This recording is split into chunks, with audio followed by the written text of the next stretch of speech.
pregnant woman stands alone in the middle of a raging snowstorm. The temperature has dropped to minus 30 degrees. Her husband's taillights are disappearing into the white chaos. He just pushed her out of the car and drove away, leaving her to freeze to death on a mountain road. But here is what her cheating husband did not know. The woman he abandoned was a former emergency room nurse who had already recorded his murder plot. The man who would find her in that storm had been hunting him for 3 years. And the secret hidden in his dead first wife's diary would destroy everything Mr. Thompson, he built. the evidence clearly This is not shows just you a story diverted the about funds. betrayal. The jury This is a sees the story truth about a now. woman who was supposed It's to die over. but refused to stay down. A woman who lost everything and came back to take it all. What happens next will shock you. The twist at the 45-minute mark will make your jaw drop. And the ending? You will never see it coming. Stay with me until the very end because I promise you, this story is worth every single minute. If survival stories like this speak to your soul, hit that subscribe button and turn on notifications so you never miss another incredible journey. Drop a comment telling me where you are listening from today.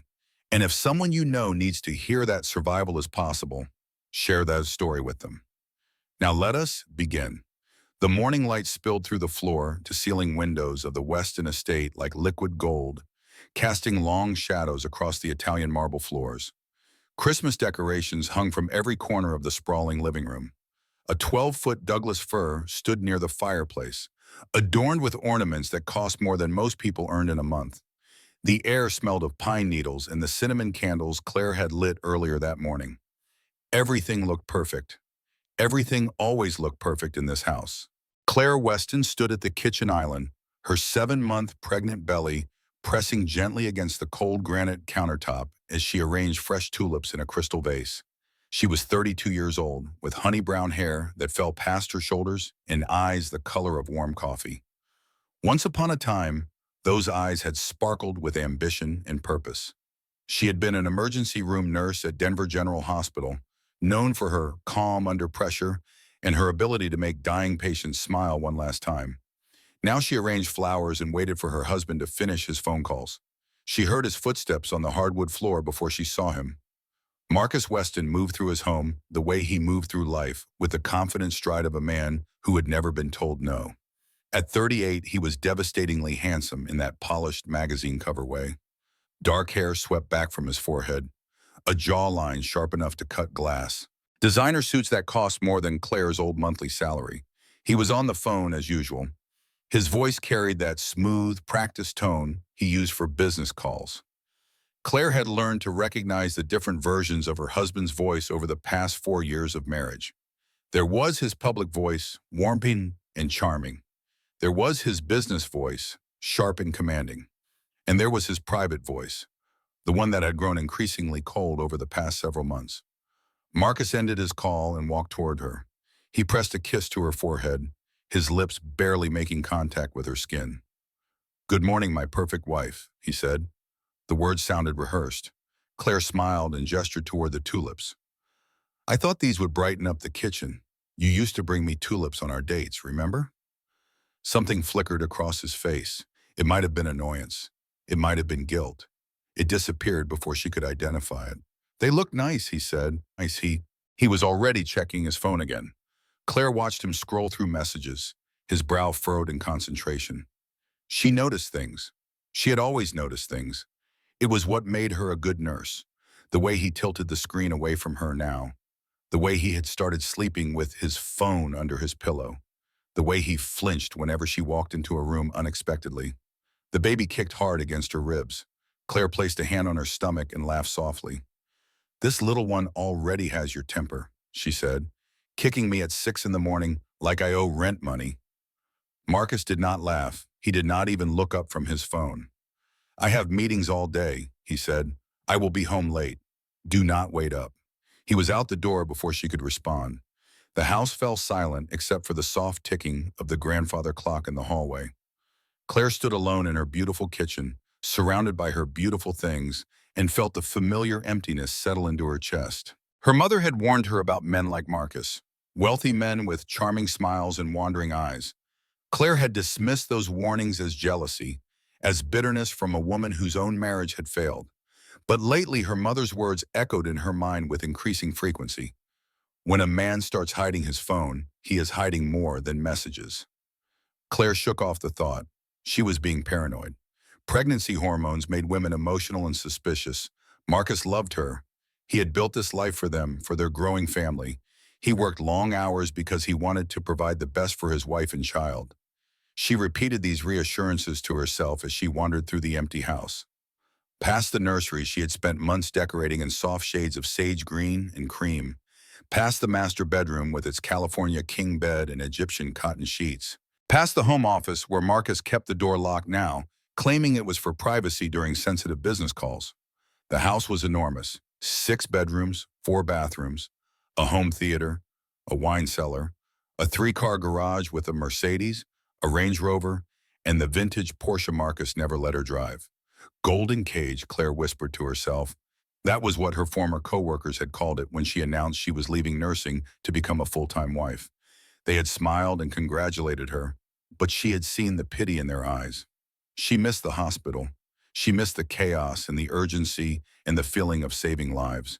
She missed being Claire Henderson, capable and respected, instead of Claire Weston, trophy wife.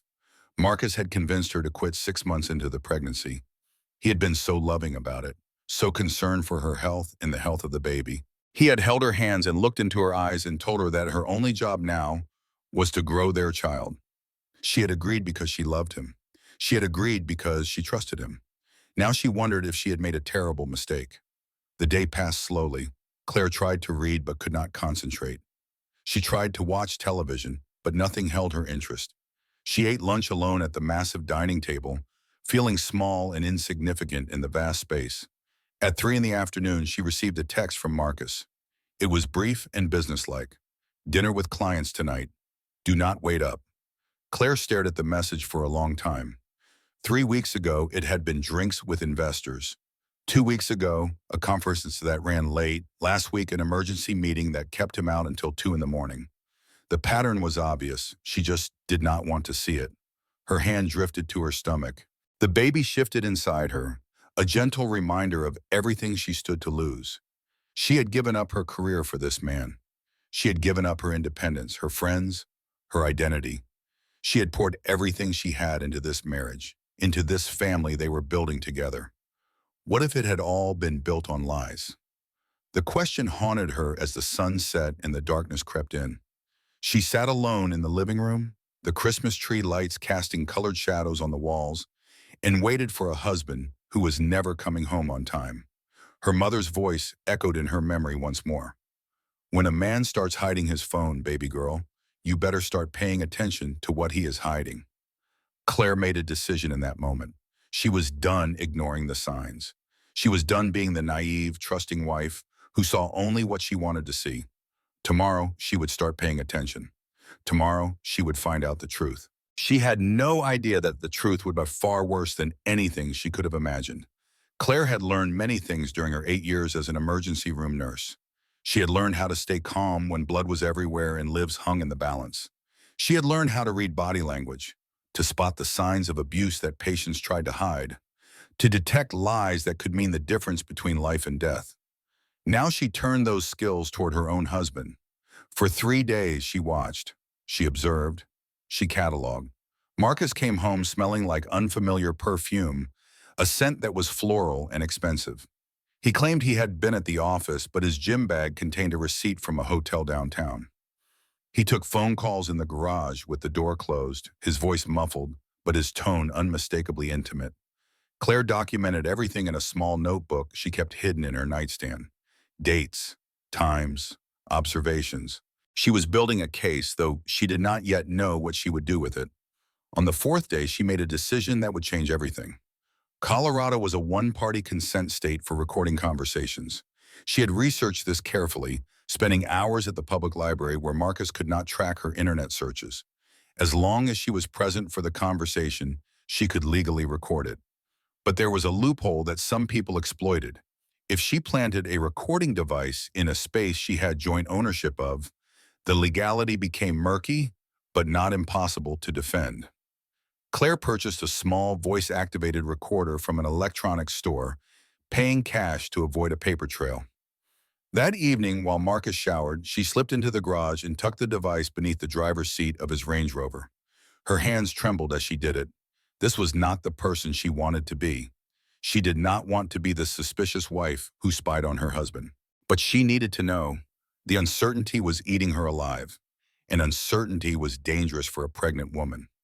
2 days later, she retrieved the recorder. She waited until Marcus left for work, then locked herself in the bathroom with the device and a pair of headphones. Her heart pounded as she pressed play. For the first several minutes, there was nothing but engine noise and the muffled sound of radio stations changing. Then she heard his voice, and another voice, a woman's voice, smooth and confident. "The mountain trip is perfect," Marcus was saying. "Claire thinks it is a romantic getaway. She has no idea." The woman laughed, a low, throaty sound that made Claire's skin crawl. "Your wife really has no clue, does she?" "Poor thing, so trusting." "That is what makes her perfect," Marcus replied. "She believes everything I tell her. By the time we get back from the mountains, she will have signed over everything. The house, the accounts, the investment portfolios, all of it." Claire felt her blood turn to ice in her veins. Her hands shook so violently that she nearly dropped the recorder. The woman spoke again, "And if she refuses to sign?" Marcus's response came without hesitation. "Then we moved to Plan B. Accidents happen in snowstorms, Vanessa. A pregnant woman, alone on a mountain road, in a blizzard. Tragic, really, but these things happen." Claire clamped a hand over her mouth to stifle the scream rising in her throat. The bathroom tiles seemed to spin around her. She gripped the edge of the sink and forced herself to breathe. In and out, just like she had taught countless patients in the emergency room. This was not just an affair. This was a conspiracy, a plot to steal everything she had and potentially take her life. She forced herself to keep listening. The woman named Vanessa spoke again. "What about the baby?" Marcus's voice turned cold. "What about it? Once Claire is out of the picture, I will play the grieving widower for a few months. Then I will move on. With you, if you play your cards right." Vanessa laughed again. "I always play my cards right, darling. That is why you hired me." Claire stopped the recording. She could not listen to any more. Her entire body was shaking. Tears streamed down her face, but she did not make a sound. She would not give Marcus the satisfaction of her grief, even if he could not hear her. When she could finally breathe again, she opened her laptop and searched for the name Vanessa Cole. The results appeared almost instantly. Vanessa Cole, attorney at law, specializing in estate planning and asset protection.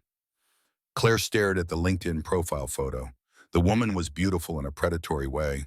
Sharp cheekbones, calculating eyes, a smile that promised everything and delivered nothing. She was not just Marcus's mistress.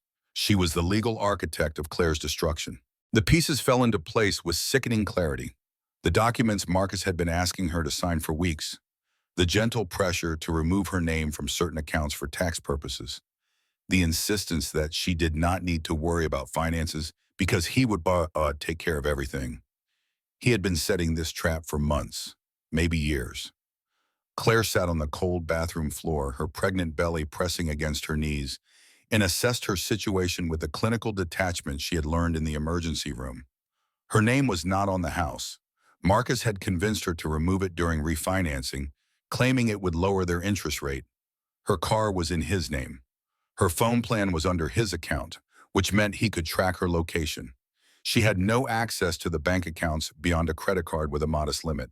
She was trapped in a golden cage, and the door was about to slam shut forever. For a moment, despair threatened to overwhelm her. She was 7 months pregnant, financially dependent, and married to a man who was planning to kill her. The odds were impossible. But Claire Henderson Weston had spent 8 years in emergency medicine. She had seen impossible odds before. She had watched patients survive injuries that should have killed them. She had witnessed the incredible resilience of the human spirit when pushed to its absolute limits. She would not go quietly into that snowstorm. She would fight. The first rule of survival in any crisis was simple. Do not panic. Breathe. Assess. Act. Claire breathed deeply for several minutes until her hands stopped shaking. Then she began to assess her resources. She had the recording. That was evidence, though its admissibility in court was questionable. She had her medical knowledge and her ability to stay calm under pressure. She had a sister named Rachel who lived in Boulder. They had grown apart over the past few years, but blood was blood. Rachel would help her. She had to. And she had something Marcus did not know about. She had a prepaid phone hidden in a drawer, purchased months ago when she first started feeling uneasy about her marriage. She had told herself it was paranoia. Now she was grateful for her instincts. Claire began to formulate a plan. She would play along with the mountain trip. She would pretend to be the oblivious, trusting wife Marcus believed her to be. But secretly, she would prepare. She would mail copies of the recordings to Rachel with instructions to open them if anything happened to her. She would memorize Rachel's phone number in case her primary phone was taken. She would wear layers of thermal clothing under her regular clothes, preparation for the worst-case scenario. And she would survive. Whatever Marcus had planned for that mountain, she would survive it. She owed that much to herself. She owed it to the baby growing inside her. And she owed it to every woman who had ever been underestimated by a man who thought he was smarter than she was. Claire stood up from the bathroom floor, washed her face, and looked at herself in the mirror.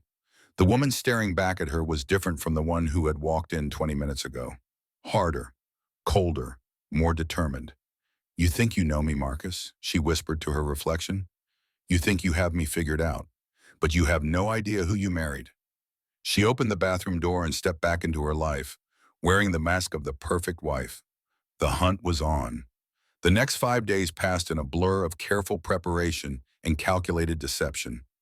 Claire played her role perfectly. She smiled at Marcus over breakfast. She kissed him goodbye when he left for work. She pretended not to notice when he took phone calls in the other room or came home late smelling of Vanessa's perfume. Inside, she was ice and fire in calculated rage.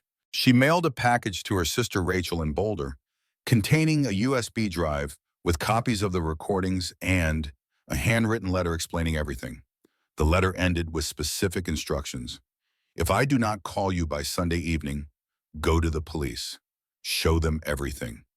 Do not let him get away with this." She memorized Rachel's phone number, repeating it to herself like a mantra until the digits were burned into her memory. She could not risk having it written down where Marcus might find it. She purchased thermal underwear and heat-generating packs from a sporting goods store, again paying cash. She tucked the items into the lining of her heaviest winter coat, the one Marcus always mocked as being too bulky and unflattering. The prepaid phone went into a secret pocket she sewed into the coat herself, her old nursing skills coming in handy for the delicate needlework. And through it all, she watched Marcus with new eyes. She noticed the way he looked at her now.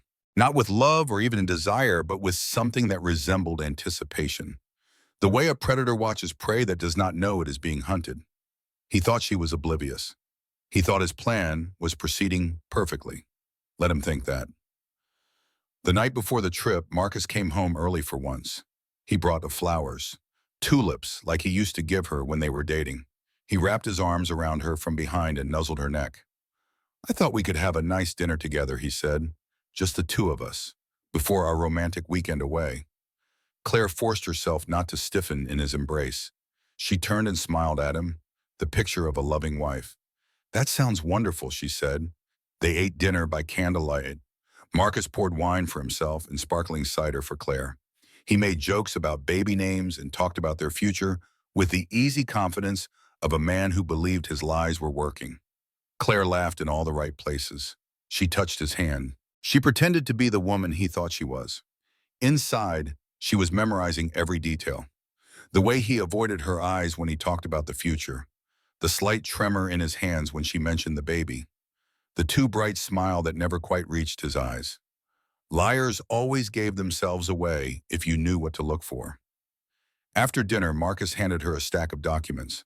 His expression was casual, but she could see the tension in his shoulders. "Almost forgot," he said. "My accountant needs these signed before the end of the year. Just some routine financial adjustments. Tax stuff, you know." Claire took the papers and flipped through them slowly. Transfer of ownership, sole beneficiary designations, power of attorney. Each document was designed to strip away another piece of her financial security. "I will look these over tonight," she said. "Sign them in the morning before we leave." Marcus nodded, visibly relaxing. "Perfect," he said. I knew you would understand. She did understand. She understood perfectly. That night, after Marcus fell asleep, Claire lay awake in the darkness and thought about the woman she used to be. She had been so confident once, so sure of herself and her place in the world. 8 years in emergency medicine had shown her the worst of humanity, but it had also shown her the best. The strength of families coming together in crisis, the courage of patience fighting impossible odds, the resilience of the human spirit. Somewhere along the way, she had lost sight of that strength in herself. Marcus had taken it from her, piece by piece, the gentle suggestions that became demands, the loving concern that became control, the partnership that became a prison. But she was still the same woman who had held dying patients and told them to fight. She was still the same woman who had talked suicidal teenagers off ledges and comforted grieving parents. She was still Claire Henderson, nurse and survivor. And tomorrow, she would prove it. The morning of the trip dawned cold and gray. Weather reports warned of severe winter storms in the mountains, with blizzard conditions expected by evening. Any sensible person would have postponed their travel plans. Marcus loaded the Range Rover with enthusiasm. "A little snow will not hurt us," he said. "The lodge has amazing views during storms. It will be romantic." Claire nodded and climbed into the passenger seat. She was wearing her heaviest coat, the one with the thermal layers and the hidden phone. She had eaten a large breakfast even though her stomach churned with anxiety. She needed energy for whatever lay ahead. As they pulled out of the driveway, she took one last look at the house she had once thought of as home. The Christmas decorations twinkled in the windows. The snow-covered lawn looked like a picture from a holiday card. Beautiful lies, she thought, all of it. The drive up the mountain took nearly 3 hours. The roads grew narrower and more treacherous as they climbed. Snow began to fall, lightly at first, then with increasing intensity. The wind picked up, buffeting the vehicle and reducing visibility to a few hundred feet. Marcus drove in silence, his jaw tight with concentration, or perhaps anticipation. Claire watched the world disappear into white and prepared herself for what was coming. She did not know exactly when he would make his move. She did not know precisely what form the attack would take, but she knew it was coming as surely as she knew the snow was falling and the temperature was dropping. When it happened, she would be ready. At 2 in the afternoon, Marcus pulled the Range Rover to the side of the road. They were miles from anywhere, surrounded by nothing but snow-covered trees and howling wind. The blizzard had arrived in full force, turning the world into a swirling chaos of white. Marcus put the car in park and turned to face her. His expression was different now. The mask of the loving husband had slipped away, revealing something cold and empty beneath. "We need to talk about those documents," he said. Claire's heart pounded, but she kept her voice steady. "What about them? You did not sign them this morning like you said you would." "I wanted to read them more carefully," she replied. Some of the language seemed unusual. Marcus's eyes narrowed. "You do not need to worry about the language. Just sign them and we can continue to the lodge." "I would rather wait until we get back home," Claire said. "I want my own lawyer to review them first." The words hung in the air between them. Claire watched the transformation happen in real time. The pretense of civility falling away. The predator emerging from behind the charming facade. "Your own lawyer," Marcus repeated. His voice was dangerously soft. "Since when do you need your own lawyer?" "Since I started paying attention to what you have been hiding." Silence. The wind screamed against the windows. Snow piled against the glass, blocking out more and more of the gray light. Marcus reached across her body and opened the passenger door. The freezing air rushed in like a physical blow, stealing the breath from her lungs. "Get out," he said. Claire did not move. She had prepared for this moment, but the reality was still terrifying. "Marcus, I'm 7 months pregnant. It is a blizzard. You cannot be serious. I am completely serious." He grabbed her arm, his fingers digging into her flesh through the layers of clothing. "Get out of the car, Claire. Now." She tried to pull away, but his grip was iron. He had always been stronger than her physically. She had just never had reason to fear that strength before. "You cannot do this," she said. "I will freeze to death out there." Something shifted in Marcus's expression, a flicker of what might have been satisfaction. "That is rather the point," he said. He unbuckled her seatbelt and shoved her toward the open door. Claire grabbed for the dashboard, the steering wheel, anything to keep herself inside the vehicle. Her pregnant belly made her movements awkward and slow. Marcus pried her fingers loose one by one. His face was blank, emotionless, as if he were performing a routine task rather than attempting to murder his wife and unborn child. "This is happening, Claire," he said. "You can cooperate and make it quick, or you can fight and make it painful. Either way, you are getting out of this car." He gave one final shove, and Claire tumbled out into the storm. The cold hit her like a wall of knives. Snow immediately began to coat her hair and clothes. The wind cut through every gap in her armor, finding the exposed skin at her wrists and neck and face. She scrambled to her feet, slipping on the ice beneath the snow, and lunged for the open door. "Marcus, please, think about the baby. Think about what you are doing." He looked at her with empty eyes. "I have thought about it," he said, "extensively." Then he slammed the door in her face. Claire pounded against the window, screaming his name, begging him to stop. Through the glass, she could see him putting the car in gear. The engine revved. The wheels spun on the icy road. And then he was gone. The red taillights disappeared into the white chaos of the storm, and Claire was alone. Completely, utterly alone. She stood there for a long moment, watching the place where those lights had been. Her breath came in short, panicked gasps. Tears froze on her cheeks before they could fall. Then something shifted inside her. The fear did not disappear, but it made room for something else. Something harder. Something colder than the storm itself. Claire Henderson Weston was not going to die on this mountain. Not today, not ever. She adjusted her coat, zipped it to her chin, and began to walk. The first rule of surviving hypothermia was movement. Keep the blood flowing, generate body heat through muscle activity. Do not stop. Do not rest. Do not give in to the seductive whisper of the cold that promised sleep and peace and an end to suffering. Claire knew these rules intimately. She had treated hypothermia victims in the emergency room, had watched the lucky ones recover and the unlucky ones slip away. She understood the stages, from mild shivering to confusion to unconsciousness to death. She estimated she had 30 minutes of clear thinking before the cold started to affect her cognitive function. After that, her survival became a matter of luck rather than skill. She needed to find shelter. She needed to find help. She needed to survive.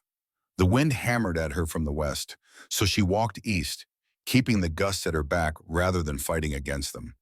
The snow was knee-deep in places, making every step an exhausting effort. Her boots were good quality but not designed for Arctic conditions. She could already feel the cold seeping through the leather. The road stretched ahead of her, barely visible beneath the accumulating snow. No cars passed. No lights appeared in the distance. She was utterly alone on a mountain in the middle of a killing storm. Claire talked to her baby as she walked. It helped keep her mind focused and her spirits from sinking into despair. "We are going to make it," she said through chattering teeth. "Your daddy thought he was clever, but he underestimated your mama. We Henderson women are survivors. We have been surviving men like him for generations." The baby kicked in response, a flutter of movement against her cold belly. Claire laughed, though the sound came out more like a sob. "That is right, little one. Keep fighting. Keep moving. We are in this together." She had been walking for perhaps 15 minutes when she saw them. Faint lights in the distance, barely visible through the swirling snow. They were not stationary. They were moving. Headlights. A car was coming. Claire's heart leaped with desperate hope. She stumbled toward the center of the road, waving her arms frantically. The lights grew brighter, closer. She could hear the rumble of an engine now, cutting through the howl of the wind. But even as hope surged, fear followed close behind. What if it was Marcus? What if he had changed his mind about leaving her to freeze and decided to finish the job himself? What if the approaching vehicle held not rescue, but death? The headlights were blinding now, the vehicle only 100 feet away. Claire stood in its path, too exhausted to run, too desperate to hide. Whatever happened next was out of her hands. The vehicle slowed, stopped. A black SUV, expensive and sleek, nothing like Marcus's silver Range Rover. A door opened. A figure emerged, tall and broad-shouldered, moving with the careful confidence of someone who knew how to handle himself in dangerous situations. "Hello," a male voice called out. Are you hurt? Do you need help? Claire tried to respond, but her voice came out as a croak. Her legs gave out beneath her, and she collapsed into the snow. The man was beside her in seconds, kneeling in the snowdrift without apparent concern for his own comfort. Up close, she could see his face. Mid-40s, with salt and pepper hair, and eyes that seemed to take in everything at once. Not handsome in the conventional sense, but striking. Intelligent. Alert. "My name is Daniel Mercer," he said. "I'm going to pick you up and put you in my vehicle. You are showing signs of moderate hypothermia. Do you understand what I am saying?" Claire nodded weakly. "Good. Stay with me. Stay conscious." He lifted her as if she weighed nothing and carried her to the SUV. The interior was warm, blessedly warm, with heated seats and air vents blasting at full power. He settled her in the back seat and wrapped a thick blanket around her shoulders. "I am a former FBI agent," he said, his hands moving efficiently as he checked her pulse and examined her pupils. "I have basic medical training. Your heart rate is elevated but steady. Pupils are responsive. These are good signs." Claire grabbed his arm with numb fingers. "My husband," she managed to say. "He left me. He tried to kill me." Daniel Mercer's expression did not change, but something shifted in his eyes. A sharpening of focus, a hardening of purpose. "I know," he said quietly. Claire stared at him in confusion. "What do you mean you know?" Daniel reached into his coat pocket and produced a photograph. It showed a woman in her early 30s, beautiful and smiling, standing on a ski slope with mountains behind her. "Do you recognize her?" he asked. Claire shook her head. "Her name was Elena Mercer. She was my sister-in-law. 3 years ago, she died in what was ruled a skiing accident on a mountain not far from here. She was married at the time." He paused, and Claire felt the truth settle over her like another layer of cold. She was married to Marcus Weston. The world seemed to stop. The wind outside faded to silence. Claire could hear only her own heartbeat and the quiet rhythm of Daniel Mercer's breathing. "You were following Marcus," she whispered. "For 3 years," Daniel confirmed. "Elena's death was ruled accidental, but her family never believed it. I was hired to investigate and to find evidence that could reopen the case. I have been tracking your husband's movements for months. When I learned about the mountain trip, about the storm warning, about the remote location, I knew what he was planning." He reached out and gently touched Claire's shoulder. "I am sorry I did not intervene sooner," he said. "I needed evidence of intent. I needed to catch him in the act. I never thought he would actually go through with it." Claire processed this information slowly, her cold, addled brain struggling to make connections. "Elena," she repeated. "Marcus's first wife. He told me she died in an accident. He told me they had only been married for a year. He said he was devastated by her loss." "Lies," Daniel said flatly. "They were married for 4 years. Elena had discovered evidence of financial fraud in his hedge fund. She threatened to go to the authorities. 2 weeks later, she was dead." The baby kicked again, harder this time. Claire wrapped her arms around her belly, trying to protect her child from truths that could not be stopped. "He was going to do the same thing to me," she said. "Make it look like an accident. Collect the insurance. Move on to the next victim." Daniel nodded grimly. "That is his pattern. Charm, control, eliminate. He chooses women who are isolated and vulnerable. Women who trust easily. Women who have no one to fight for them after they are gone." Claire thought about her parents, both deceased. Her sister Rachel, from whom she had grown distant. Her former co-workers, most of whom she had not spoken to in years. Her friends, slowly pushed out of her life by Marcus's subtle manipulations. She had been the perfect target, and she had never seen it coming.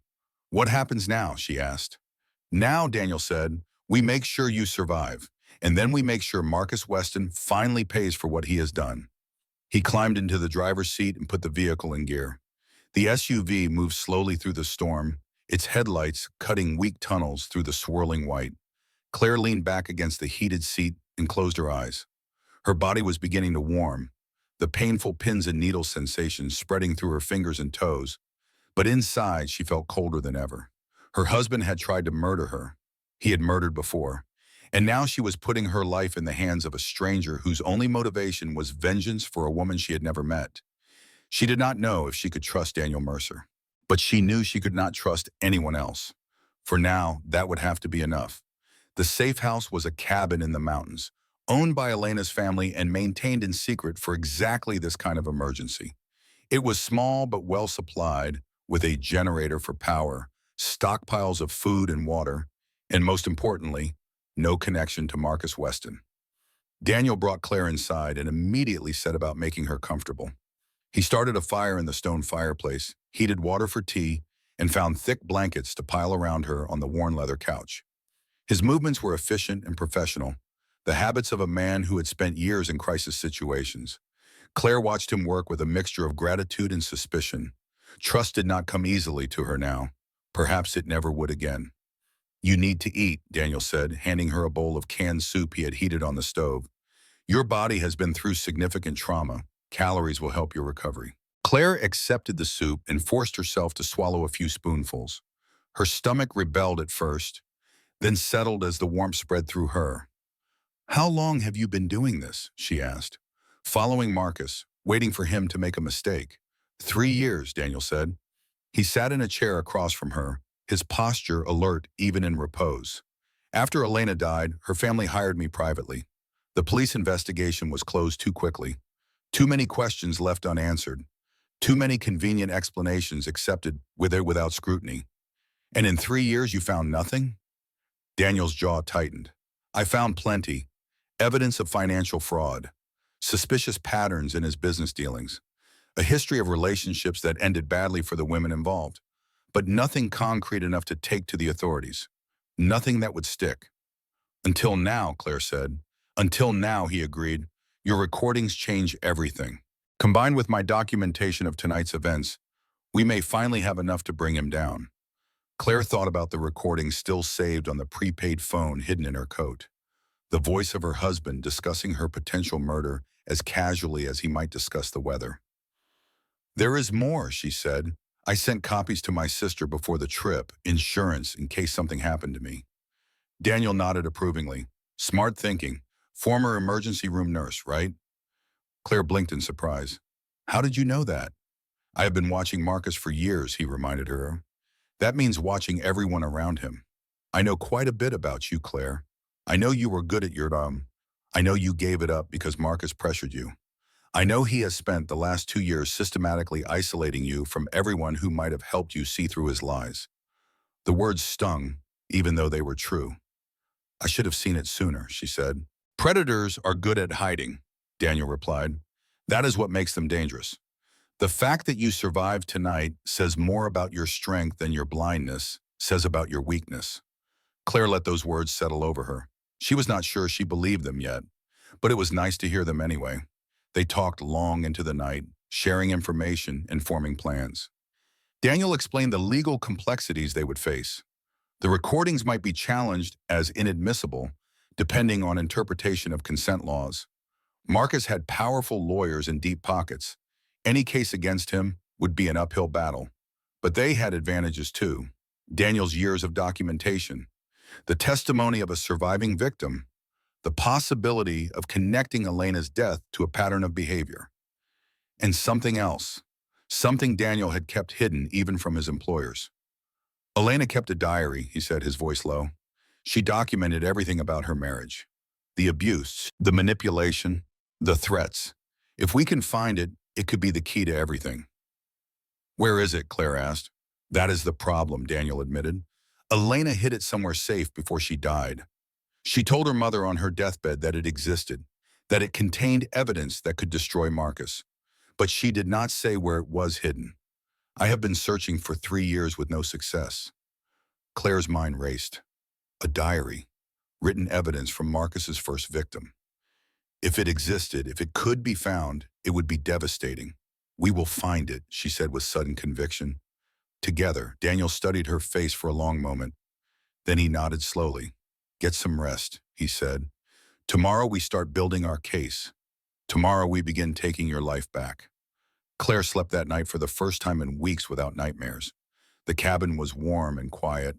The storm had passed, leaving behind a world buried in pristine white snow. Daniel kept watch in the other room, a sentinel against the darkness. She was safe. Against all odds, against everything Marcus had planned, she was alive and she was safe. When she woke in the morning, she made a phone call. Rachel answered on the third ring, her voice sharp with concern. "Claire, thank God, I got your package." I have been trying to reach you for hours. Where are you? Are you okay? I am safe, Claire said. I am with someone who is helping me, a private investigator who has been tracking Marcus for years. Marcus, Rachel repeated. Claire, what is going on? The recordings you sent, the things he said on them, please tell me this is some kind of sick joke. It is not a joke, Claire said. Everything you heard is real. Marcus tried to kill me last night. He left me to freeze to death in a snowstorm. Silence on the other end of the line. Then a sound that might have been Oh God, Rachel whispered. Oh God, Claire. I am so sorry. I should have been there. I should have seen what was happening. I let him drive us apart, and I never questioned it. It is not your fault, Claire said, though something in her sister's voice struck a wrong note. Something she filed away for later examination. Just hold on to those recordings. Keep them safe. We are going to need them. I will, Rachel promised. I will protect them with my life.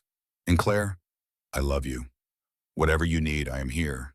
I am not going anywhere. Claire ended the call feeling lighter than she had in months. She had evidence, she had an ally in Daniel. She had her sister back in her corner. The pieces were falling into place. For the first time since this nightmare began, she allowed herself to believe that everything might actually work out, that justice might be served, that she and her baby might have a real future. She had no idea how wrong she was. She had no idea that the worst betrayal was still to come. The safe house had become Claire's sanctuary. For 4 days, she had slept without nightmares. She had eaten without fear. She had begun to believe that survival was not just possible but probable. Daniel Mercer proved to be everything Marcus was not. Honest, protective, genuinely concerned for her well-being without any hidden agenda. He answered her questions patiently, shared information freely, and never once made her feel stupid for not seeing Marcus's true nature sooner. On the morning of the 5th day, Claire woke to the smell of coffee and the sound of Daniel's voice on the phone. She lay in bed for a moment, her hand resting on her pregnant belly, and allowed herself to feel something she had almost forgotten how to feel. Hope. She had evidence. She had an ally. Her sister Rachel was holding backup copies of everything. A lawyer was reviewing her case. The wheels of justice were slowly beginning to turn. For the first time in months, the future looked bright. She should have known better. She should have remembered that hope was dangerous, that the universe had a cruel sense of timing, that the deepest wounds always came from the people you trusted most. Claire showered and dressed in clothes Daniel had purchased for her from a nearby town. Simple things, warm things, clothes chosen for comfort rather than appearance. She looked at herself in the small bathroom mirror and barely recognized the woman staring back. She looked stronger somehow, harder. The softness that Marcus had cultivated in her, the vulnerability he had weaponized against her, was fading. In its place was something new, something forged in the fire of betrayal and tempered by the ice of that mountain storm. She walked into the main room to find Daniel ending his phone call with a troubled expression. "What is wrong?" she asked. Daniel hesitated. That was unusual. He was normally direct to the point of bluntness. "I just received some concerning information," he said carefully. "About your sister." Claire felt the first flutter of unease in her chest. "Rachel? What about her?" Before Daniel could answer, they both heard it. The sound of a car engine approaching, tires crunching on the gravel driveway. Daniel moved immediately, pulling a weapon from a concealed holster and positioning himself near the window. His body language shifted from relaxed to combat-ready in the space of a heartbeat. "Stay behind me," he ordered. "Do not move until I tell you it is safe." Claire pressed herself against the wall, her heart hammering. Through the gap in the curtains, she could see a rental car pulling up to the cabin. The driver's side door opened, and a figure emerged, red hair catching the morning light. A familiar silhouette, a face Claire had known her entire life.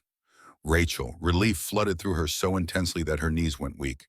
She started toward the door, ignoring Daniel's warning gesture.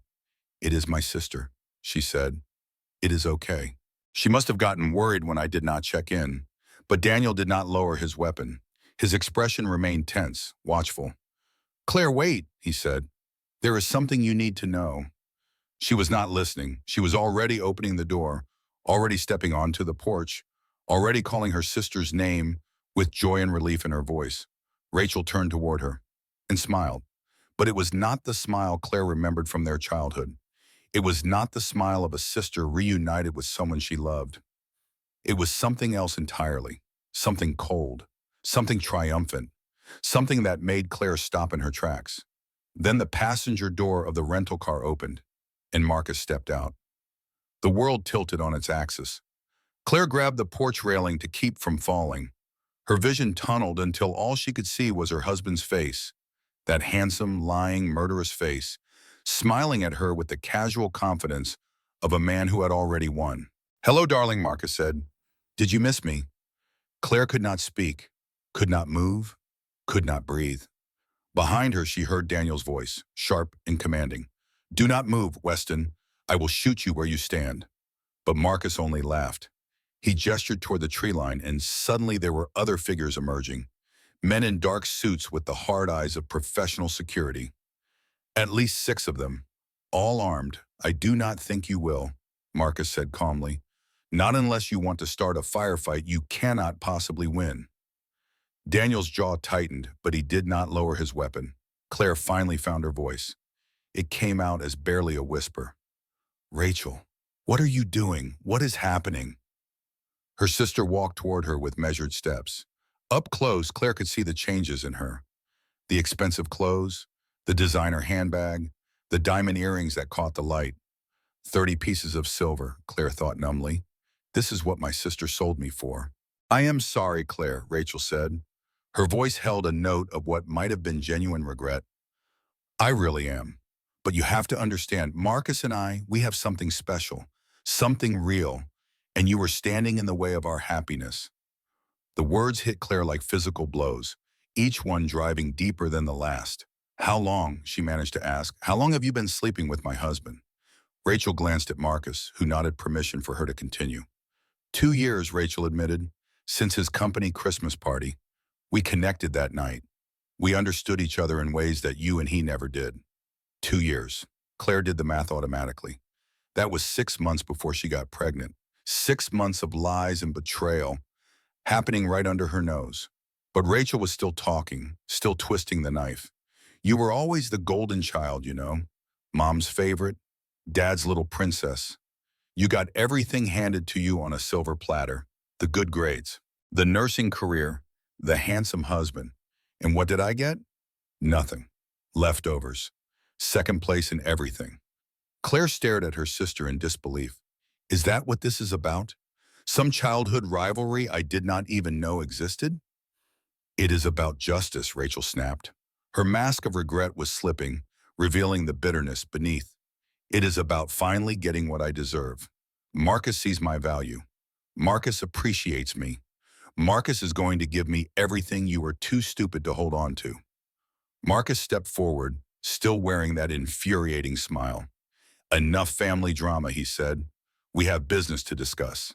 He produced a folder from inside his coat and held it up for Claire to see. "These are the documents you refused to sign on the mountain," he said. "You are going to sign them now, all of them, and then you are going to come home with me like a good wife and pretend that none of this ever happened." Claire laughed. The sound surprised even her. It was harsh and broken and completely devoid of humor. "You tried to kill me," she said. "You left me to freeze to death in a blizzard. And you think I am going to just come home with you?" Marcus's smile did not waver. "I think you are going to do exactly what I tell you to do. Because if you do not, things are going to get very unpleasant. For you and for everyone you care about." He nodded toward Daniel, who was still holding his weapon, but was now surrounded by Marcus's security team. "Your friend here has been stalking me for 3 years," Marcus continued. "Harassment, invasion of privacy, illegal surveillance. I have enough evidence to put him in prison for a decade, and I will use it unless you cooperate."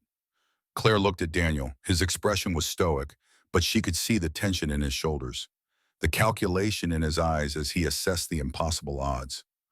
"That is not all," Marcus said. He was enjoying this, Claire realized, enjoying her suffering. "Those recordings you made? Illegally obtained under Colorado law. My lawyers have already prepared charges against you. Wiretapping, conspiracy, theft of proprietary business information." He stepped closer, close enough that she could smell his cologne, the same cologne he had worn on their wedding day. "You are facing serious prison time, Claire. And what happens to your baby while you are locked up? Foster care? State custody? Is that what you want for your child? The threat hit her exactly where he intended. Claire's hand flew to her belly, protective and desperate. "You would not," she whispered. "I would do whatever is necessary to protect my interests," Marcus replied. "You should know that by now." He held out the folder again. "Sign the papers. Come home. Be a good wife. And maybe, just maybe, I will let you keep the baby." Claire's mind raced. She was trapped. Completely and utterly trapped. Daniel was outnumbered. Her evidence was apparently worthless. Her own sister had betrayed her. There was no escape, no help coming, no last-minute rescue. She thought about the baby inside her, the innocent life that depended on her choices. She thought about Elena Mercer, who had tried to fight and lost. She thought about all the women Marcus had destroyed over the years, and she made a decision. "Okay," she said quietly, "I will sign." Marcus's smile widened. "Good girl. I knew you would see reason eventually." He handed her a pen. She took it with trembling hands. The first document was a transfer of ownership for the house. She signed it. The second was a power of attorney giving Marcus control over all her financial accounts. She signed it. The third was a post-nuptial agreement waiving her rights to any assets in case of divorce. She signed it. Each signature felt like a nail in her own coffin. Each stroke of the pen erased another piece of her independence, her security, her future. Rachel watched with satisfaction. Daniel watched with barely concealed anguish. Marcus watched with the cold pleasure of a predator consuming its prey. Claire was halfway through the stack of documents when she felt it. A sudden, sharp pain in her lower abdomen. A cramping sensation that made her gasp and double over. The pen dropped from her fingers. The papers scattered across the porch floor. "Something is wrong," she said. The pain was intensifying, spreading across her belly in waves. "Something is very wrong." She looked down and saw it. A dark stain spreading across her pants. Fluid running down her legs and pooling on the wooden boards beneath her feet. Her water had broken. 7 weeks early. The baby was coming. For a moment, everyone froze. Even Marcus seemed genuinely shocked, his mask of control slipping for the first time. Then chaos erupted.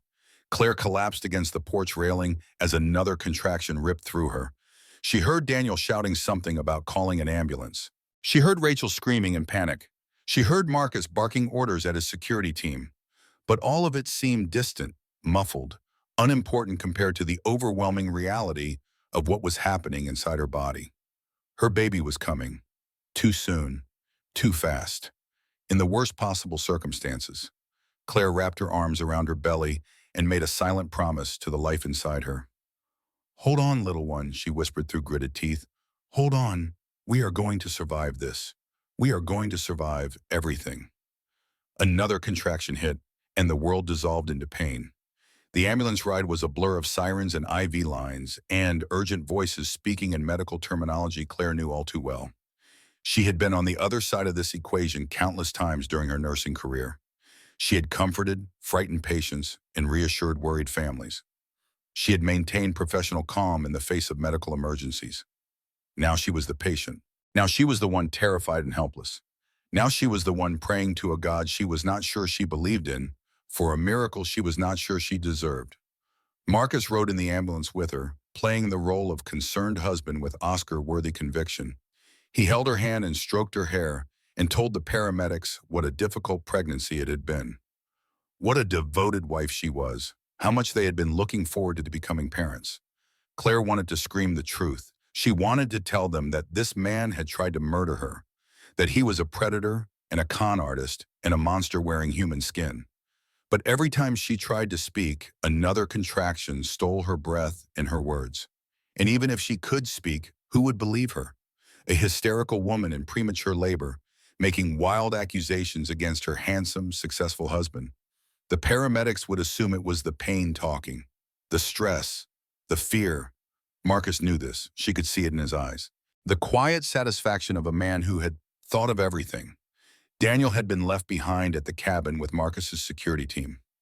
Rachel had followed in the rental car. Claire was alone with her enemy, and there was nothing she could do about it.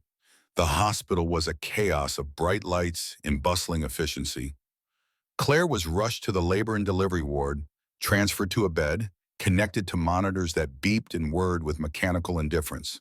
A doctor appeared, young, competent, concerned. Mrs. Weston, your baby is in distress. We need to perform an emergency cesarean section. Do you understand what I am saying? Claire nodded through the haze of pain. She understood perfectly. Her baby was dying. They were going to cut her open and try to save its life. The odds were not good. 7 weeks premature, signs of fetal distress, limited time. She had seen cases like this before. Some had happy endings, many did not. Marcus signed the consent forms because Claire's hands were shaking too badly to hold a pen. He kissed her forehead as they wheeled her toward the operating room.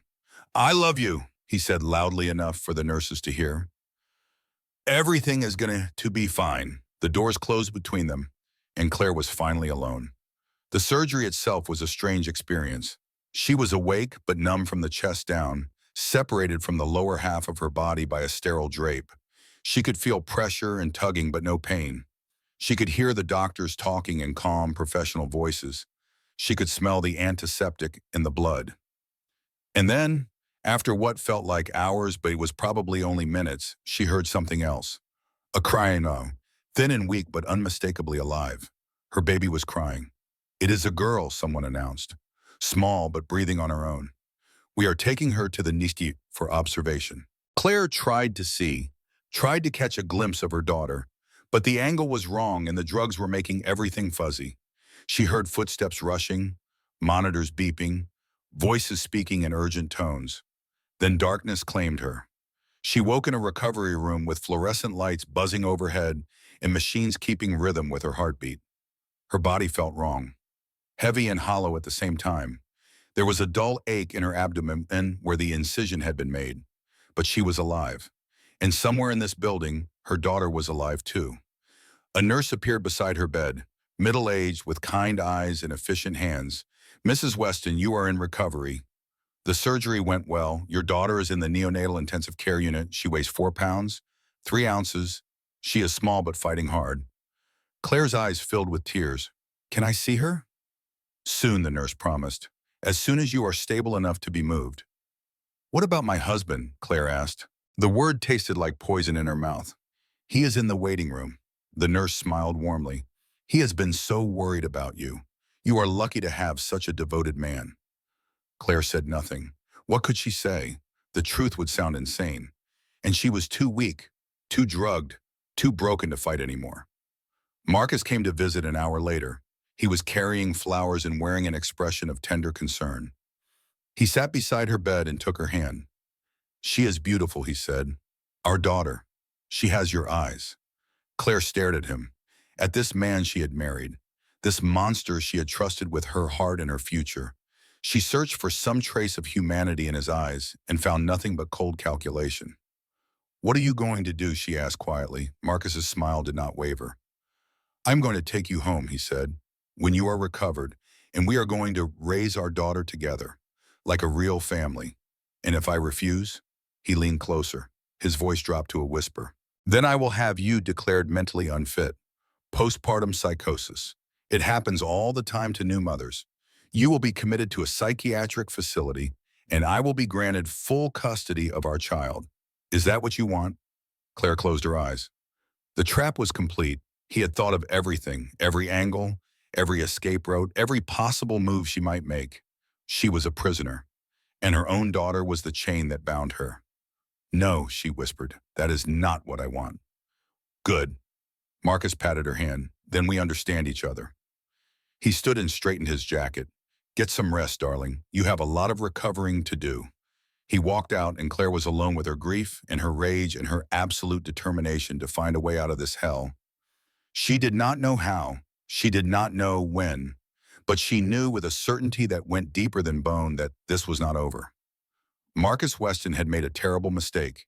He had given her something to live for, something to fight for, something worth any sacrifice. Her daughter. And for her daughter, Claire would burn the whole world down. 3 days passed. Claire was moved from recovery to a regular room. She was allowed to visit the NICU, to sit beside the incubator where her tiny daughter lay surrounded by wires and monitors. The baby was so small, so fragile. Her skin was translucent, showing the blue tracery of veins beneath. Her fingers were no bigger than matchsticks. Her eyes remained mostly closed, but occasionally they would flutter open and seem to look directly at Claire. In those moments, Claire felt a connection so profound it defied description. This was her child, her flesh and blood, the one good thing that had come from her disastrous marriage. She named her Elena. Marcus objected to the name. He wanted something else, something that did not remind him of his dead first wife. But Claire insisted with a stubbornness that surprised them both. Elena, she said firmly. Her name is Elena, and that is final. Something in her tone made Marcus back down. Perhaps he sensed that pushing this particular issue would break something essential in her. Perhaps he calculated that a more cooperative wife was worth a concession on a name. Whatever his reasoning, Elena it was. Claire held that small victory close to her heart. It was proof that she could still fight, still resist, still make choices that mattered. On the fourth day, something unexpected happened. A new nurse came on duty for the night shift. An older woman with silver gray hair and sharp, intelligent eyes. She introduced herself as Linda and went about her duties with quiet efficiency. But there was something different about her, something that made Claire pay attention. It was nearly midnight when Linda came to check Claire's vitals. The hallway was quiet. Marcus had gone home for the night, confident that his wife was too weak and too watched to cause any trouble. Linda leaned close as she adjusted the blood pressure cuff. "My real name is Lorraine Hayes," she whispered. "I am a detective with the Colorado State Police. I have been investigating your husband for 3 years. Daniel Mercer contacted me before he was arrested. I am here to help you." Claire's heart nearly stopped. She stared at the woman, searching for any sign of deception. "How do I know I can trust you?" she whispered back. Lorraine reached into her pocket and produced a small photograph. It showed a younger version of herself standing beside a woman Claire recognized from Daniel's files. "Elena Mercer," Lorraine said. "She was my goddaughter. I held her when she was a baby. I watched her grow up. And I watched your husband destroy her. I have been waiting 3 years for a chance to make him pay." Claire looked at the photograph, at the smiling faces of 2 women who had no idea what the future held, at the ghost of Marcus's first victim. "What do you need me to do?" she asked. Lorraine's eyes hardened with determination. "For now, nothing. Play along. Pretend you have given up. Let Marcus think he has won. And when the time is right, when we have everything we need, I will come for you." She straightened and resumed her nurse persona, her voice returning to normal volume. "Your vitals look good, Mrs. Weston. Try to get some sleep." She walked out, and Claire was alone with the first real hope she had felt since the mountain. The game was not over. It was just beginning. 6 weeks, 42 days of captivity disguised as marriage. 1,000 small humiliations endured with gritted teeth and lowered eyes. Claire played her role perfectly. The dutiful wife, the devoted mother, the broken woman who had learned her lesson and accepted her place. Marcus bought the act completely. Why would he not? He had won. He had all the power, all the money, all the control. Claire was a possession now, no different from his cars or his houses or his investment portfolios. He even seemed to enjoy her company again. The thrill of the hunt was over, and he could relax into the comfortable routine of ownership. He kissed her goodbye each morning. He asked about baby Elena's progress. He made plans for the future as if they were a normal couple with a normal life. Claire smiled and nodded and died a little more inside each day. But she was not all idle. Lorraine Hayes contacted her through a series of carefully orchestrated meetings, a chance encounter at the grocery store, a wrong number phone call, a magazine left on a park bench with coded messages hidden in the margins. The investigation was progressing. Slowly, painfully, but progressing. Daniel had been released on bail, though he was forbidden from contacting Claire directly. He continued his work from the shadows, gathering evidence and cultivating sources. The lawyer Margaret Chen was building a case that grew stronger with each passing week. Financial irregularities in Marcus's hedge fund, suspicious patterns in his insurance claims, witnesses who had been afraid to speak before but were now coming forward, and something else, something that could change everything. Elena Mercer's diary. Lorraine had found it, or rather she had found someone who knew where it was. Elena's aunt, a woman named Dorothy who lived in a retirement community in Arizona. She had been holding a safety deposit box key for 3 years, waiting for the right person to claim it. The diary is there, Lorraine told Claire during one of their clandestine meetings. Elena's own words. Her documentation of everything Marcus did to her. If we can get it, combined with your testimony and Daniel's evidence, we can finally bring him down. When? Claire asked. When can you get it? I am flying to Arizona next week. I should have it within 10 days. 10 days. Claire could survive 10 more days. She had survived 6 weeks already. She could endure anything with an end in sight. But fate, it seemed, had other plans. Marcus came home early that evening. His expression was strange, excited and angry at the same time. Pack a bag, he told Claire. We are taking a trip. A trip? Where? Arizona. He was already moving through the house, gathering items. I just received word that someone has been asking questions about my first wife. Someone connected to her family. I need to handle this personally. Claire's blood ran cold. He knew. Somehow he knew about Lorraine's investigation. What about Elena? She asked, fighting to keep her voice steady. The baby needs me. The baby will be fine with the nanny for a few days. Marcus stopped and looked at her with those cold, calculating eyes. Unless you would prefer to stay here alone? I could arrange for some of my associates to keep you company. The threat was clear. She could come with him voluntarily, or she could be watched by the same security team that had held her captive at the cabin. No, Claire said, I will come with you. Good girl. The flight to Arizona was a nightmare of forced smiles and whispered threats. Marcus kept her close at all times, his hand on her arm like a shackle. The few moments she had alone, in airplane bathrooms or airport stalls, she used to send desperate messages to Lorraine through their coded system. He knows.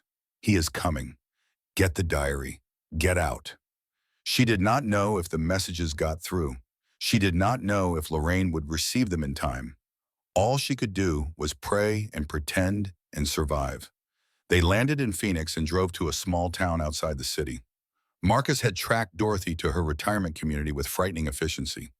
His resources, his connections, his ability to find anyone anywhere. It was terrifying.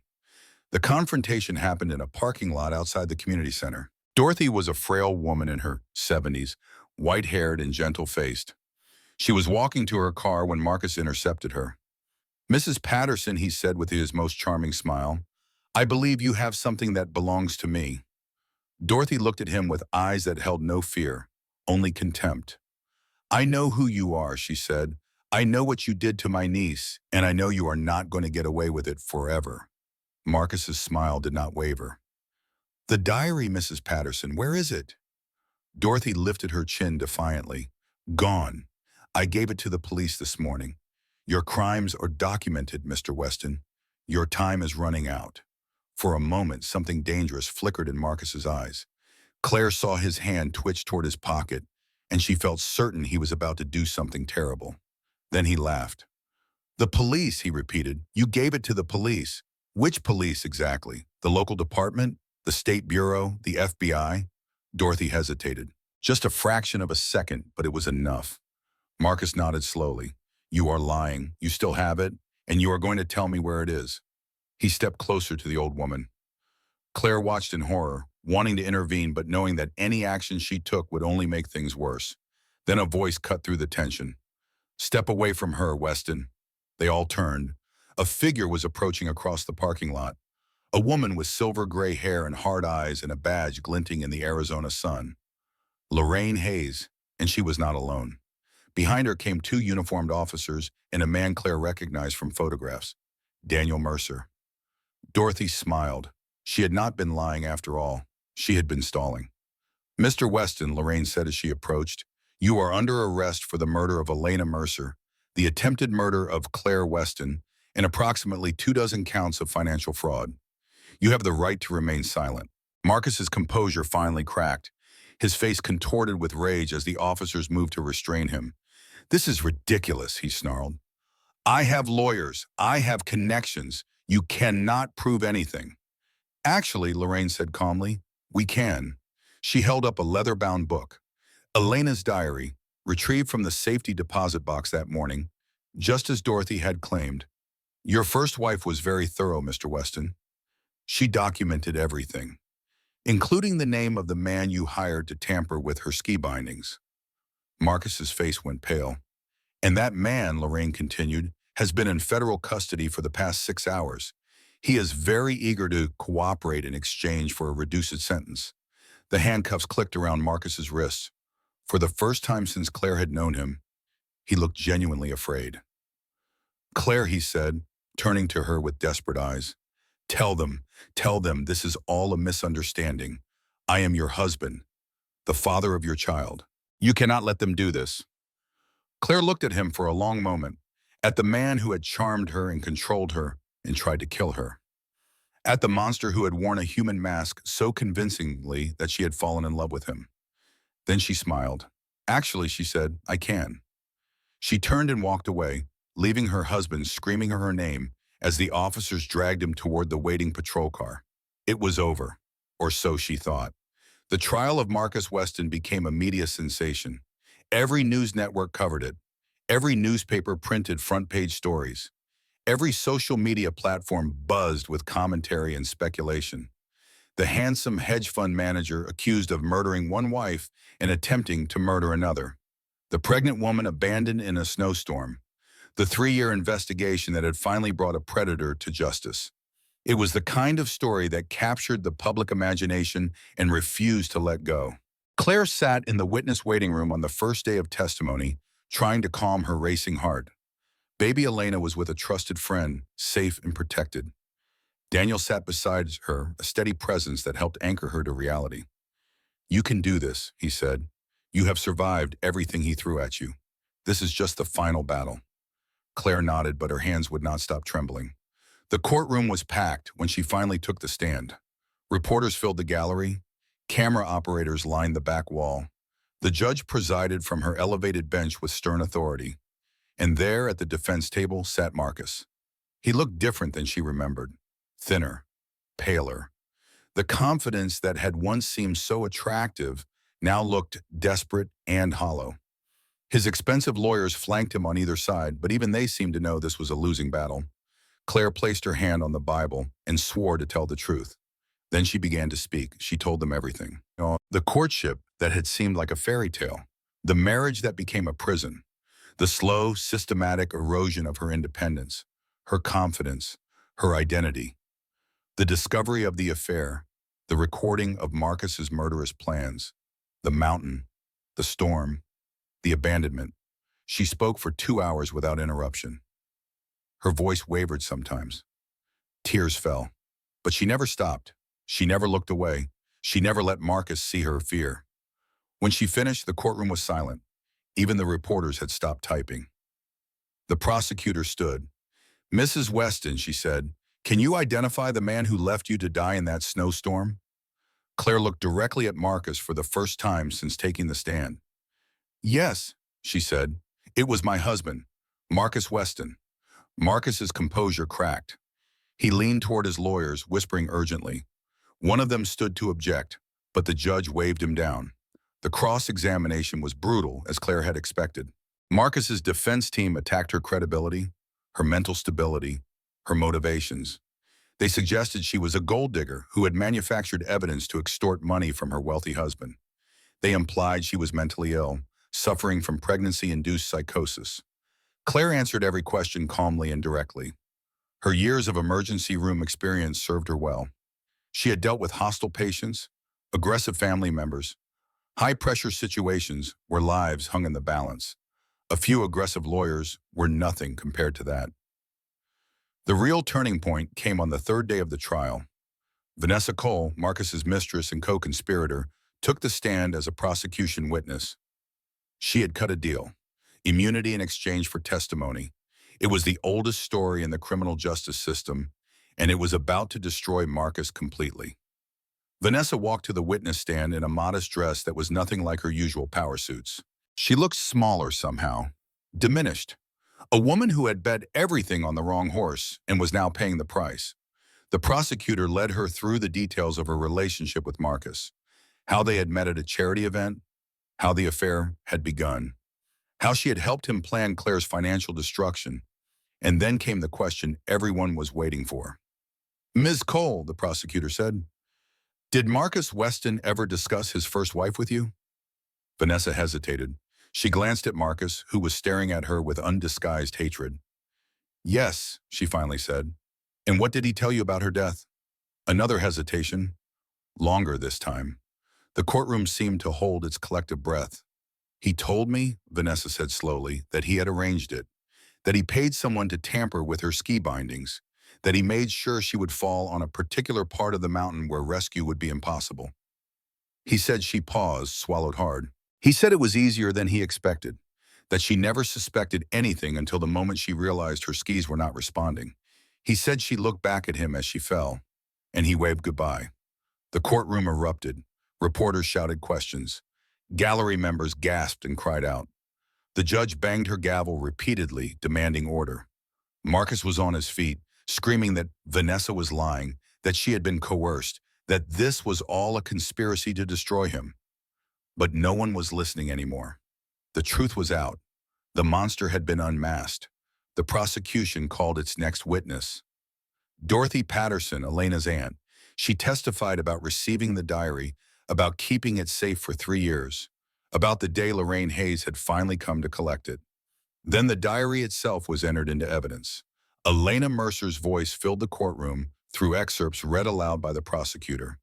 Her documentation of Marcus's abuse, her discovery of his financial crimes, her growing fear in the weeks before her death, her desperate hope that if anything happened to her, the truth would eventually come out, and one final entry, written the night before she died. I am afraid, Elena had written. I think Marcus knows that I know. He has been watching me differently these past few days, like a predator stalking prey. I have hidden this diary where he will never find it. I have told an Aunt Dorothy where to look if something happens to me. If you are reading this, whoever you are, please do not let him get away with it. Please make sure the world knows what kind of man he really is. Please give me justice. By the time the prosecutor finished reading, there was not a dry eye in the courtroom. The defense attempted to discredit the diary, to question its authenticity, to suggest it had been fabricated. But handwriting experts confirmed Elena's writing. The ink and paper were consistent with the time period. The details she had documented matched evidence that had been gathered independently. The final nail in Marcus's coffin came from an unexpected source. Rachel, Claire's sister, had been subpoenaed as a witness for the prosecution. She had no immunity deal. She had no protection. She was simply compelled to tell the truth under penalty of perjury. She took the stand looking like a ghost of her former self. The expensive clothes were gone. The diamond earrings were gone. The arrogant confidence was gone. What remained was a broken woman who had finally realized the magnitude of her betrayal. Ms. Henderson, the prosecutor said, were you aware of your sister's pregnancy when you began your affair with her husband? Yes, Rachel whispered. And did Marcus Weston ever discuss his plans for your sister with you? Rachel closed her eyes. A single tear traced down her cheek. He said she started, then stopped, cleared her throat, tried again. He said she was a problem that needed to be solved. He said there were ways to make problems disappear. He said that once she was gone, we could be together, really together, publicly. And did you understand what he meant by making problems disappear? Rachel opened her eyes and looked at Claire for the first time since taking the stand. Yes, she said. I understood. I just did not want to believe it. I told myself he was exaggerating, that he would never actually hurt her, that I was not complicit in something terrible. Her voice broke. I was wrong about everything. I was wrong. The prosecutor let the silence hang for a moment. One more question, Ms. Henderson. The company Christmas party, approximately 9 months before your sister gave birth. Were you present at that event? Yes. And did anything unusual happen that evening? Rachel's face crumpled. She began to sob. I drugged her, she said. Marcus gave me something to put in her drink. He said it would just make her sleep. He said it was harmless. I did not know what he was planning. I swear I did not know. The courtroom erupted again. This time the judge did not even try to restore order. Claire sat frozen in the gallery, watching her sister confess to unimaginable betrayal. She had suspected. She had pieced together the timeline, done the calculations, drawn the obvious conclusions. But hearing it spoken aloud in Rachel's broken voice was something else entirely. Marcus had drugged her, had arranged for someone to assault her while she was unconscious, had fathered a child through violation rather than love, and Rachel had helped him do it. The trial lasted 2 more weeks. The evidence was overwhelming. The witnesses were devastating. The defense's attempts to create reasonable doubt fell flat in the face of so much damning testimony. On the final day before closing arguments began, Claire was given the opportunity to address the court. She stood and faced the room full of strangers who had become intimately familiar with the worst moments of her life. She looked at Marcus, who had aged a decade in the weeks since his arrest. She looked at Rachel, who had been charged with accessory crimes and faced her own trial. And she spoke. "I used to believe in fairy tales," she began. "I used to believe that love conquered all, that good always triumphed over evil, that the universe was fundamentally fair and just. Marcus Weston taught me that none of those things are true." She paused, gathering her thoughts. "He taught me that monsters are real, and they do not look like monsters. They look like handsome men in expensive suits. They say all the right things. They make you feel special and loved and chosen. And then piece by piece, they tear you apart." Her voice grew stronger. "But here is what Marcus Weston did not teach me. He did not teach me that I was weak. He did not teach me that I was worthless. He did not teach me that I deserved what happened to me. Those are lies he tried to make me believe. And for a while I believed them, but not anymore." She looked directly at Marcus. "You left me in a snowstorm to die," she said. "You thought I would give up. You thought I would freeze on that mountain and disappear like Elena, like all the other women you destroyed. But I did not die. I survived. And I am standing here today, looking you in the eyes and telling you that you failed." Her voice rang through the silent courtroom. "You failed, Marcus. You failed to break me. You failed to silence me. You failed to escape justice. And every day for the rest of your miserable life, you will wake up in a prison cell knowing that the woman you underestimated is the one who brought you down." She turned to face the gallery. "To anyone listening who is trapped in a relationship like mine," she said, "to anyone who thinks there is no way out, no hope, no future, I want you to know that you are stronger than you think, that help exists, that survival is possible, that your story does not have to end the way they want it to end." She paused. "Document everything. Tell someone you trust, make a plan, and when the moment comes, fight with everything you have, because your life is worth fighting for. You are worth fighting for." She sat down. The courtroom remained silent for a long moment. Then slowly someone in the gallery began to clap. Another person joined in, then another. Within seconds, the entire room was applauding. The judge banged her gavel, but she was smiling as she did it. The verdict came 3 days later. Guilty on all counts. Murder in the first degree for Elena Mercer. Attempted murder for Claire Weston. 17 counts of financial fraud. Conspiracy. Obstruction of justice. Witness tampering. Marcus Weston was sentenced to life in prison without the possibility of parole. As he was led from the courtroom in handcuffs, he passed within feet of where Claire sat.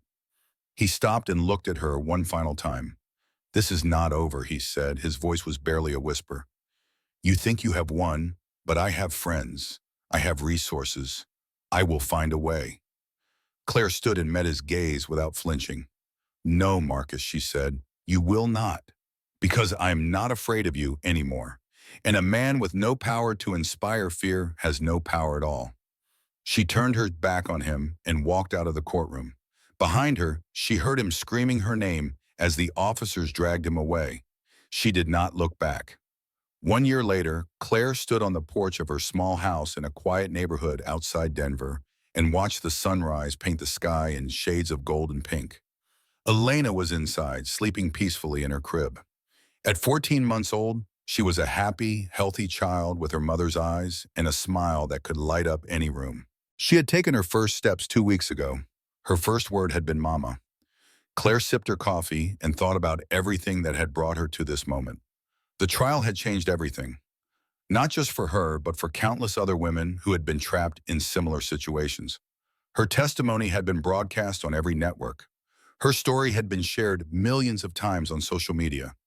She had become, against her will and against her expectations, a symbol of survival. In the months after Marcus's conviction, Claire had received thousands of letters and emails from women around the world. Women who recognized their own experiences in her story. Women who had taken her words to heart and found the courage to escape their own abusers. Women who simply wanted to say thank you.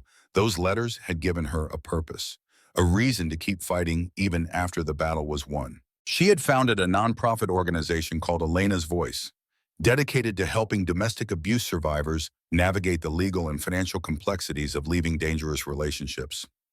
The organization provided lawyers, counselors, and financial advisors to women who had nowhere else to turn. Lorraine Hayes served on the board of directors. Daniel Mercer volunteered his investigative skills.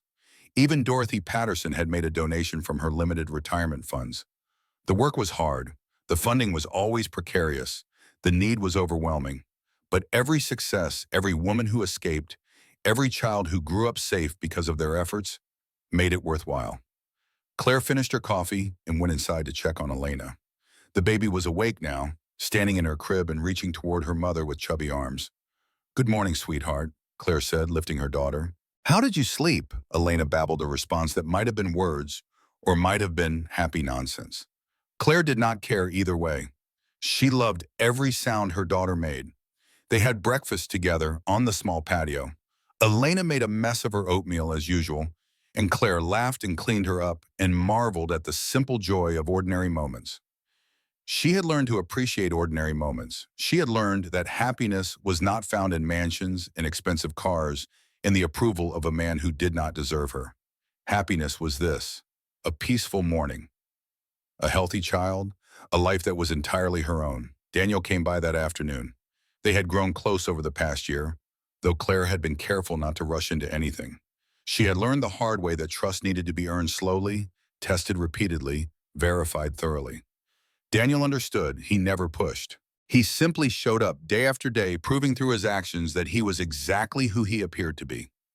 A good man, an honest man, a man who had spent 3 years fighting for justice because it was the right thing to do. Claire was not ready for romance. She was not sure she would ever be ready. But she was ready for friendship, for partnership, for the slow, careful building of something real. They sat on the porch together while Elena played in the yard, and Daniel told her about the latest developments in the ongoing investigations. Marcus's conviction had opened floodgates. Other victims had come forward. Other crimes had been uncovered. The hedge fund was being dismantled by federal regulators. Several of Marcus's associates were facing their own charges. And there was something else, something Daniel had been hesitant to share. "Rachel," he said carefully, "she took a plea deal yesterday. 3 years probation, 500 hours of community service, and mandatory counseling." Claire nodded slowly. She had expected something like this. Rachel's crimes had been serious but peripheral. She had been a tool, not a mastermind. The prosecutors had decided she was not worth the resources required for a full trial. "How do you feel about that?" Daniel asked. Claire considered the question carefully. "I do not know," she admitted. "Part of me wanted her to suffer. Part of me wanted her to experience even a fraction of what I experienced. But another part of me, a bigger part, just wants to move forward. I cannot carry hatred forever.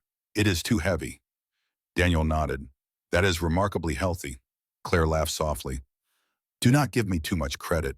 I still fantasize about punching her in the face sometimes." "That is also healthy," Daniel said with a smile. They sat in comfortable silence for a while, watching Elena chase butterflies across the grass. "I received a letter yesterday," Claire finally said. "From Marcus." Daniel's expression darkened. "What did it say?" "The usual. Threats, promises of revenge, claims that I destroyed his life and he will never forgive me." Claire shrugged. "I burned it without finishing it. His words have no power over me anymore. He is a pathetic man in a prison cell, raging against a world that has moved on without him. He is irrelevant." She looked at Daniel with clear eyes. "I survived him," she said. "I survived all of it, and I am building a life that has nothing to do with him. That is the only revenge that matters." Daniel reached over and squeezed her hand gently. "You are an extraordinary woman, Claire Henderson." She smiled at the use of her maiden name. She had legally changed it back 3 months ago, shedding the last remnant of her failed marriage. I am a survivor, she said simply. That is enough. That evening, after Daniel left and Elena was asleep, Claire sat at her kitchen table and wrote in her journal. It was a habit she had developed since the trial. Lorraine had suggested it as a way to process everything that had happened. At first, Claire had resisted. Writing felt too much like Elena Mercer's diary, too much like documenting trauma for posterity. But gradually she had come to appreciate the practice. It helped her organize her thoughts. It helped her track her progress. It helped her see how far she had come from the broken woman who had collapsed in the snow on a mountain road. Tonight she wrote about hope, about the women she had helped through Elena's voice, about the letters she received from survivors who had found the courage to leave their abusers, about the small daily victories that proved life could be beautiful again.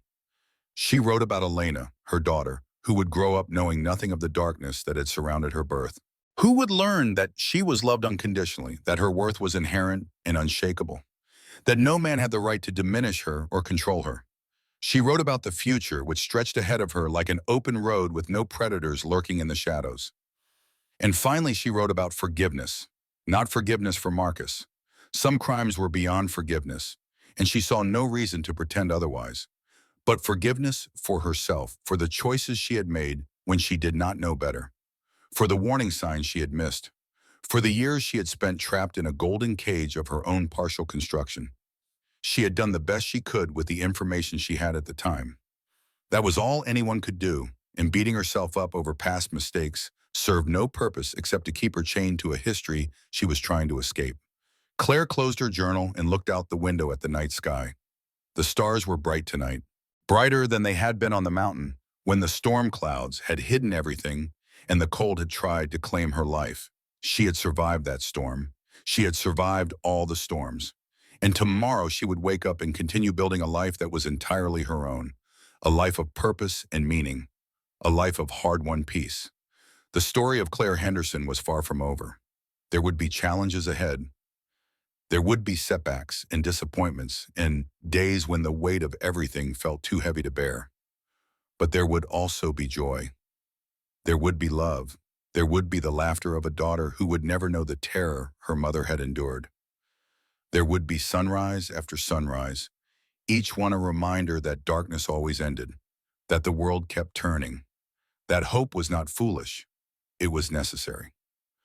Claire turned off the light and went to bed.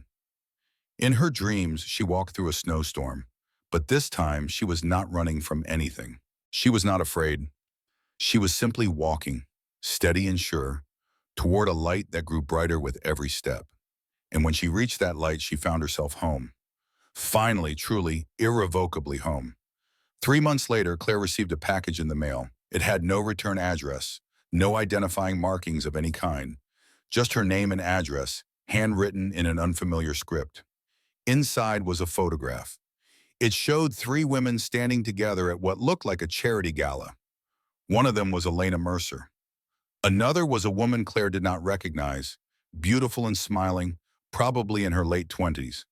The third woman was older, gray-haired and dignified, looking at the camera with an expression of fierce determination. On the back of the photograph, someone had written a message. There were 4 of us before you. Only one survived. Now there are 2. Thank you for finishing what we started. The sisterhood remembers, and the sisterhood protects. A phone number was written below the message. Claire stared at the photograph for a long time, at the faces of women she had never met, but whose lives had been destroyed by the same monster who had almost destroyed her.